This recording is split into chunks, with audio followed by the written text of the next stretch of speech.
సరే స్నేహం, చిలిపితనం గురించిన కథ వినాలని ఉందా? మొదలు పెడదామా? చిన్ని, బంటి ఇద్దరు 6వ తరగతిలో చదువుతున్నారు. చిన్ని పనులు జాగ్రత్తగా చేసుకునేది. కాని బంటి కాస్త చిలిపి. వాడు పని బాగానే చేస్తాడు కాని సరదా కోసం ఇతరుల పనులు చెడగొట్టడం ఇష్టం. ఒకరోజు స్కూల్ తోటలో పెంచడానికి అందరికీ ఒక్కో మొక్కకిచ్చారు. చిన్ని, బంటి కూడా వాడ మొక్కలు నాటారు. చిన్ని చూడటం లేదని బంటి ఆమె మొక్కను పెరికేశాడు. పాపం చిన్ని బాధపడింది. బంటినే చేశారని తెలుసు. టీచర్కు చెప్పింది. ఒక ఆలోచన కూడా వచ్చింది. టీచర్ అందరికీ చెప్పింది, పిల్లలు మన్ తోటకు ఒక లీడర్ కావాలి. బంటి, నువ్వు మొక్కను వేగంగాడా, కాబట్టి నువ్వు లీడర్ వి.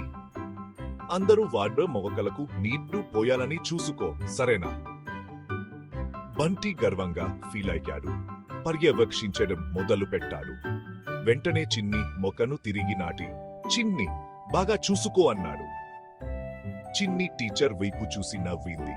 తన్ ప్లాన్ పనిచేసి తన స్నేహితుడు మారాడని సంతోషించింది. మరిన్ని కథల కోసం లైక్ చేయడం, సబ్స్క్రైబ్ చేయడం మర్చిపోకండి.